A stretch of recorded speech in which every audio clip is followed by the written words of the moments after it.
Hello বন্ধুরা, কেমন আছো সবাই? সুস্মিতার কাব্যকথার আরও একটি পর্বে তোমাদের সবাইকে স্বাগত জানাই।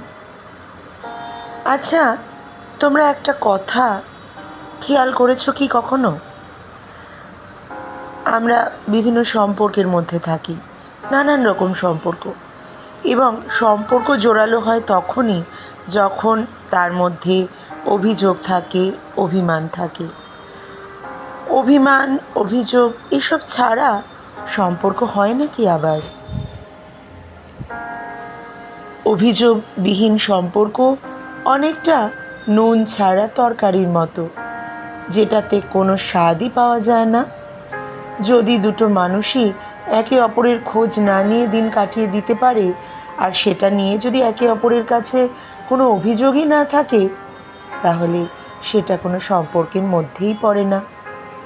যে মানুষটা তোমাকে ভালোবাসবে সে অভিযোগ করবেই, কারণে অকারণে অভিযোগ সে করবেই। খোঁজ নিলেও করবে, না নিলেও করবে। হ্যাঁ, এটাই ভালোবাসার ধর্ম। টানহীন সম্পর্ক হচ্ছে অনেকটা ছাদহীন ঘরের মতো, যেখানে একে অপরের জন্য টান নেই, মায়া নেই, সেখানে সম্পর্কেরও কোনো মূল্য নেই। ভালোবাসার বিপরীতে মানুষ অভিযোগ করবেই। যেখানে অভিযোগ থাকে সেখানে ভালোবাসাও থাকে। যেখানে কৈফিয়ত অভিযোগ থাকে না, সেখানে ভালোবাসাটাও থাকে না।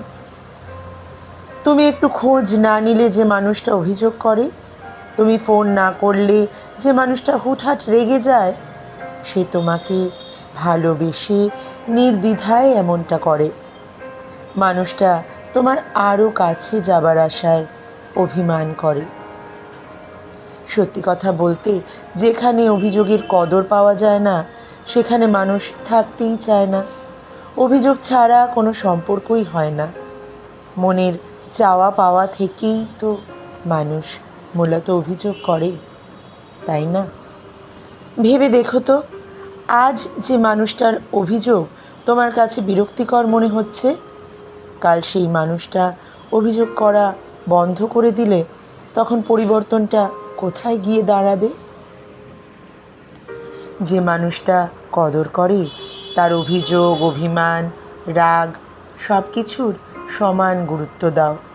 দেখবে কখনো তিক্ততা আসবে না দুজনের মধ্যে, সম্পর্ক হেলদি থাকবে।